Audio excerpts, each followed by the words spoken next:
Hey, reluctant, God bless. I'm glad that we're communicating in this way. I probably have to make this into a YouTube video, but I wanted to share the drowning story. You gotta forgive me, I got a Tums in my mouth, I got a little bit of heartburn. But I want you to understand something. The story I'm about to tell you might pull on your heartstrings, but that's not the purpose of my telling you. The purpose is the encounter. I got specks on my glass here. The encounter that I had that day. The unexpected encounter. Well, I had a boat. I had a 20-foot boat, tri-hull, and my brother wanted to go fishing with me. My elder brother. Now, my brother spent most of his time overseas. When I was a kid, he was my big brother. He used to work out and do push-ups, and I'd sit on his shoulders. I just really looked up to him. I idolized him. And he was the oldest of the family. What's to say when he sexually abused me? What he would do, and this is why I had panic attacks, and I break out in a sweat, and I get flushed. I didn't know why. For many, many years, I didn't know why. I tell you, the Lord showed me when I was about 49.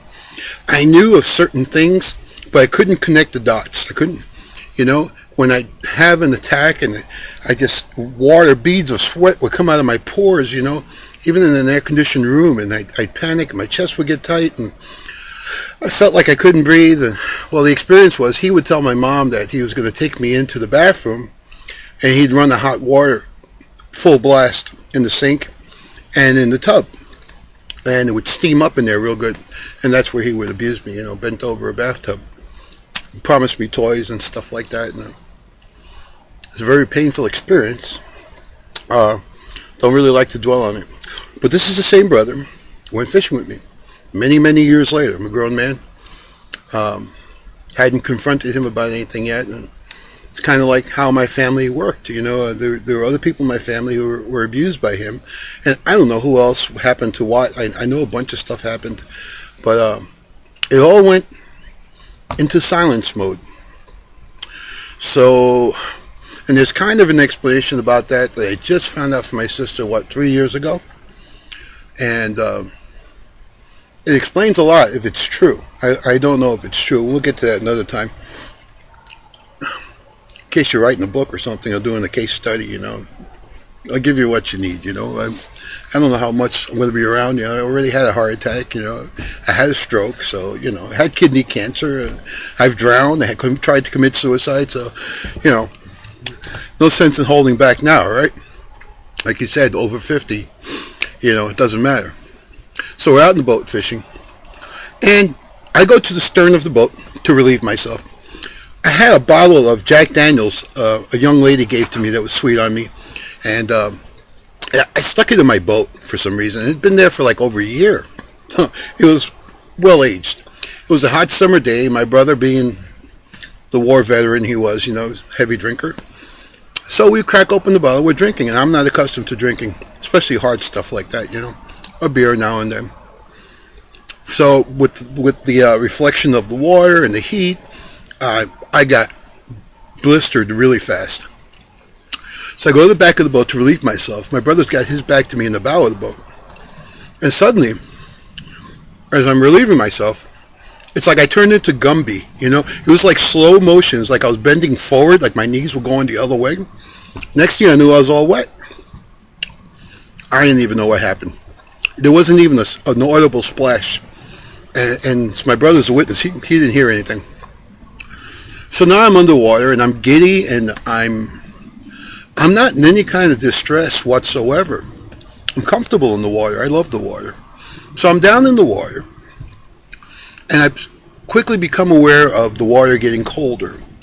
Now I know from diving underwater that when you go down below the surface, it gets colder the deeper you go. So I figure if I'm kicking or moving or trying to swim, I'm going in the wrong direction. I had no equilibrium, no sense of equilibrium whatsoever, or up and down, because I had been drinking. I was really, I think I was just a step away from passing out from drinking, So I hear a voice say to me, and this is before reading any Bible stuff. I never heard this expression before, mind you, okay? And I hear a tender voice say to me, be still. I'm like, okay, whatever you say, whoever you are, I'm listening. I'm still, and I stood still. And when I stood still, my body just kind of, became buoyant and properly, situated. Then the next thing the voice said to me was, swim towards the light. And I looked up, and it was like something out of a movie, and the streams of light coming down from there, it was just this stream of light, like a spotlight, from heaven, It wasn't just general light, it was a stream, a ray of light that was hitting the surface of the water and going off on an angle. So I'm like, yeah, I could do this.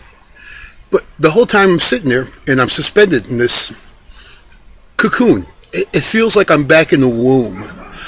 It's one of the few times, and I didn't have this word then, but if I had to express to you what bliss felt like, I felt joy, I felt happy in my life, but I've never known bliss. Bliss is on a whole different level, right? I felt bliss. I didn't have the words to describe it then, but that's what it was. Looking back in retrospect, it was bliss. I didn't want to go anywhere. I was comfortable right where I was. I was cocooned in this safe bubble. Now, I'm underwater, and the whole situation is funny to me, so I'm laughing. I'm laughing underwater, and I'm giggling, right? And what's happening is bubbles are coming out of my mouth, tickling my nose, going past my eyes. Like you wouldn't believe, like an aerator pumping in an aquarium, right? And until, many, many, many years later, if you've got air coming out of your mouth and you're underwater, you're drowning, right? Unless you're breathing underwater, right? Well, I listened to the voice. I didn't want to go. I did not want to go from where I was. Absolutely. Didn't want to move from there. But he said, and I obeyed the voice. Somehow he knows I'll obey him before I knew, And he said, swim towards the light. So I swam towards the light. And it was a good distance, And when I popped up out of the water, the same boat I fell off of was a dot on the horizon. It was far away. I mean, you could barely make it out. And I don't know if he moved looking for me or whatever. I think at this point, being that my brother's job was to collect the dead bodies in Vietnam, he would have to get all the bodies ready for shipping back, the remains, and checking dog tags to see who's who and identifying people and stuff like that, and securing the personal effects. But that was his job. He was kind of like the morgue guy in the field, So he's seen his share of death. So my brother, the only thing I can think of was my brother was looking for a body floating, because when he found me, he was a mess. He was crying. He was just stricken, grief stricken, and I mean, he was a real mess. He looked at me like he'd seen a ghost.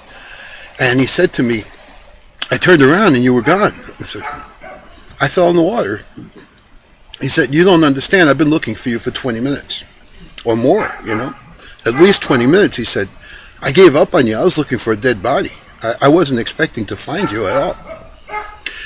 And many years later, when the Lord woke me up around the age of 48, 49, what he showed me was, that lesson was for my brother. It was, am I my brother's keeper, And I think that shocked him awake also, because we had a talk about what he had done to me. I confronted him about it, He broke down in tears, and I don't know how real the tears were, I think he was more crying for himself than anything else, But, I come to find out that a lot of things happen. That's why I keep away from my family, because they're all still in denial, and I can't really relate to them, because the first thing the Lord gave me was the spirit of truth. So when I tell the truth, they don't want to hear it. So, I mean, there's really nothing to talk about, Everything I've told you and shared with you, anything I've written, unless it's a joke or it's a parody or something light, I like to write things light once in a while just so, I can, get a good laugh or whatever, or give the readers a laugh.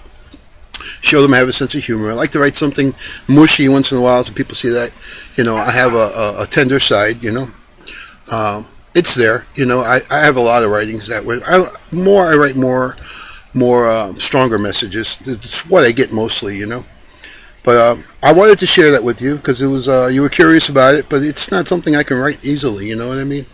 Um, it was really something now when I think about it, because that day I heard the voice of the Lord twice, and well, the Holy Spirit, the Lord, I don't know, you know.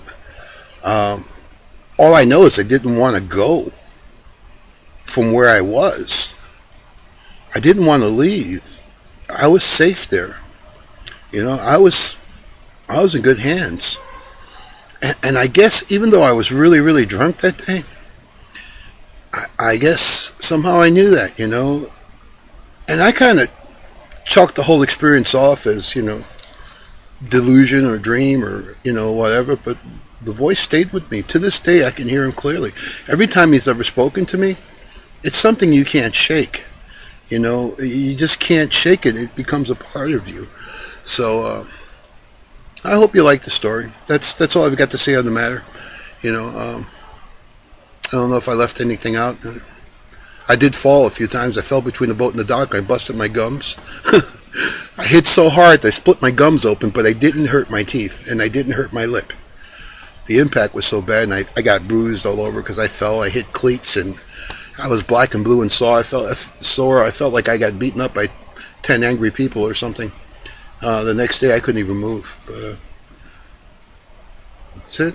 And then it was the same place where the same dock he took me to sober me up, where we had coffee and stuff. This little restaurant on the water. Off that same dock was where I pulled a girl out of the water who was drowning, and it was just like that classic where you go down 3 times. The third time she went down, I saw her from a distance. I gunned the engine. There were two girls on an inner tube, maybe 12, 13 years old, you know, and one was on the inner tube, and one had fallen through the inner tube. And now she was outside of the inner tube. And I saw where she fell. I saw the ripple in the water. And I gunned the engine. And I cut it back and hit reverse to stop suddenly. And I didn't even see her. I just stuck my hand down in the water and felt the hand and grabbed and pulled her out. And she came out sputtering. And I took her to that same dock.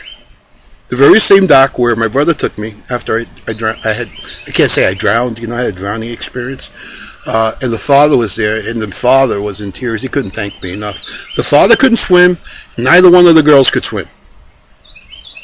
They're in, I don't know, that's the main channel there, maybe 60 feet of water. So, and it's a swift current because it's a channel. It's called Reynolds Channel. It's where the ocean comes into this tight channel. So, I think that's about it. Okay. God bless you and take care. Have a great day. Bye-bye.